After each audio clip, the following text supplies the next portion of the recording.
There will be spoilers for any games mentioned in this video. If you want to play any of these games without any spoilers, then don't watch it. Ever since my tier list video ranking all of my Switch games, I wanted to keep track of my thoughts after every Switch game that I eventually finish. So here I am talking about the latest 3 games I finished. And apologies in advance, I just like to ramble with like little cohesiveness, so bear with me.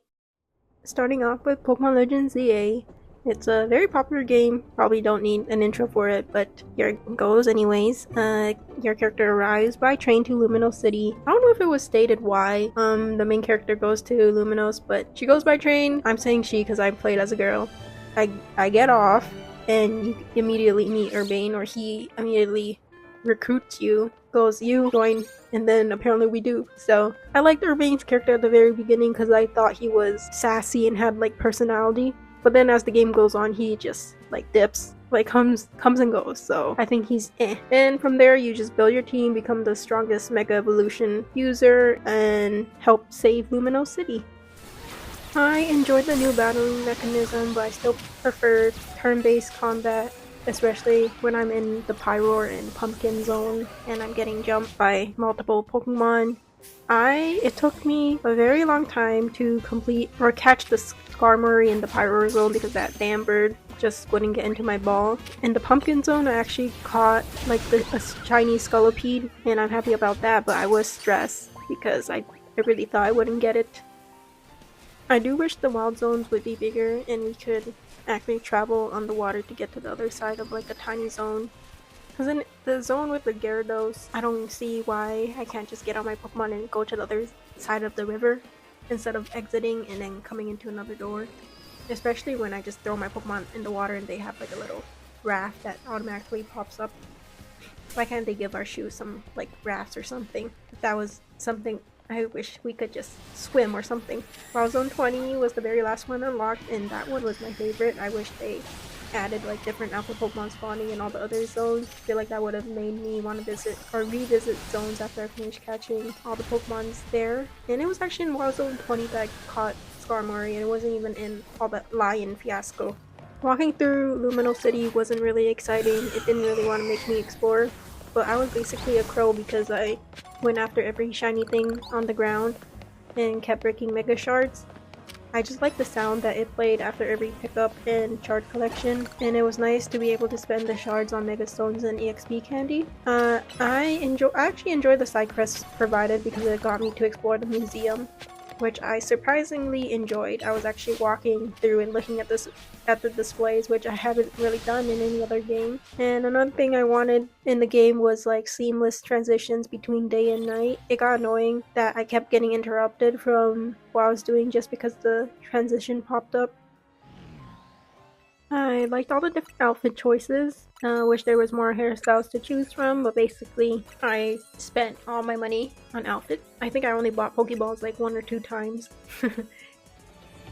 And the Chosen Hero cutscene towards the end was a vibe. Everyone likes a good Chosen Hero cutscene, but my immersion was kind of broken when they showed AZ like speaking, but I didn't hear any voice. I wish they could have just made him smile or something. But overall, enjoy the game, enjoy getting a full team of Mega Evolution. And my favorite Mega is Mega Chandelure. The next game I finished was 100 Line Last Defense Academy. I think this game is underrated. I hope more people play this game. I saw a trailer for this game a while back, and since I like Danganronpa, I already knew I was going to buy it. I just didn't know when I was going to play it. It has been in my backlog for a while now, so I went in remembering basically nothing about it, and I think that's the best way to enjoy this game. You play as Takumi, who lives in the Tokyo residential complex, and his everyday life is ruined when he and his childhood friend Kara is attacked by monsters.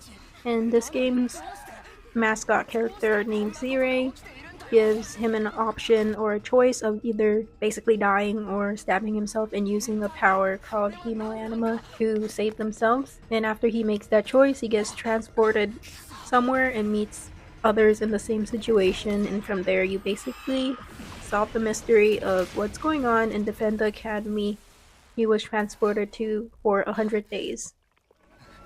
This whole trippy transportation sequence scene got me predicting, or got me thinking, that he was living in virtual reality the entire time, and then it was to test if he would actually stab himself to use the power. So that was what my predictions going into it was, based on just this scene. It was fun getting to know all the characters, and I enjoyed the battling mechanic.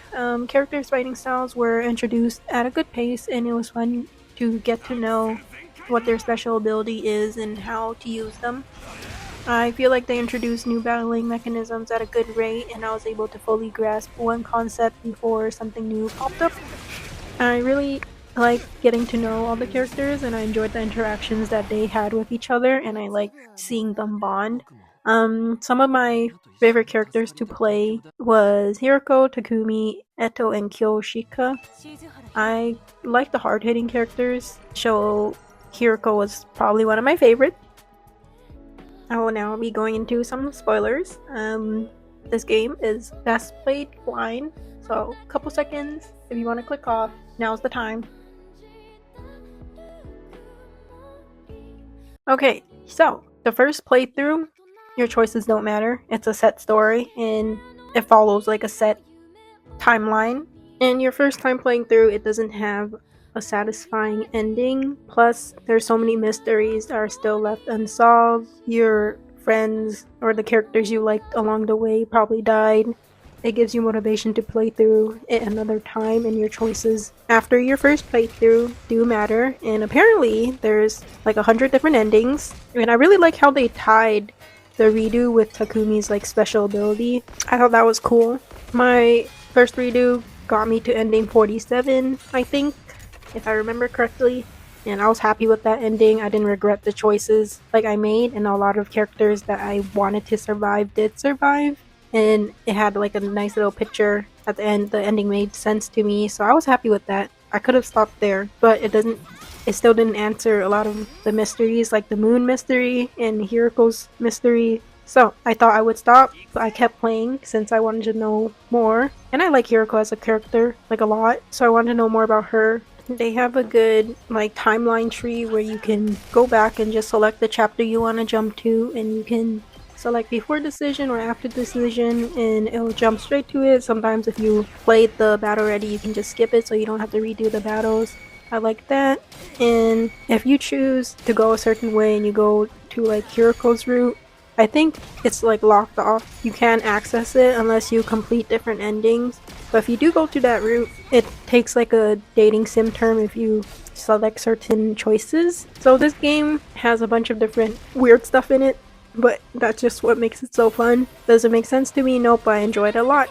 And as of this video, I'm still playing 100 Line Last Defense Academy. I don't know if I'm gonna get 100 endings. Right now I'm thinking no, but the more I play, the more I want to. I think I'm on ending, like, I have 7 endings so far, and I want more people to play. So I can watch someone who like is really good at the battling mechanism and can beat a boss wave in like 1 or 2 turns. I tried searching up, couldn't find it, but it would be a cool watch. Overall, I think this game is a very good game, and it's underrated and more people should play it. The playthroughs don't feel tedious at all. Probably the only gripe I have is sometimes the battles gets repetitive since you are doing everything over and over again. The last game I recently finished was Aokana 4 Rhythms Across the Blue. Now my Switch wouldn't let me screen record, so I'll have to make do with photos, but it's fine since I don't have much to say about this game anyways. It's a visual novel about a game called Flying Circus and how people wear anti-gravity shoes and compete in this flying circus sport. This story follows Masaya, and he used to be like a legendary FC player, but he suddenly quit due to mysterious reasons and ends up coaching his school's FC team. I only played Misaki's route because she was the only character that really interested me. I feel like the lead up to each character's route was super long, and I was kind of getting bored during that process. Plus, I didn't really like the male lead. Don't see why they really end up liking him besides the fact that he's their coach for FC. Misaki's route, I believe, was the darkest and deals with feelings of fear of failure, not being able to perform as well as you want, and jealousy. I liked reading through her feelings, and it was nice in her route that you learn exactly why Masaya quits FC as it directly relates to Misaki. So I was pretty satisfied after her route and didn't want to play the others. So overall, it was a pretty mediocre visual novel for me, didn't really grab my attention. And that's all for my most recently finished games. Thank you for watching. Please play 100 Line Last Defense Academy.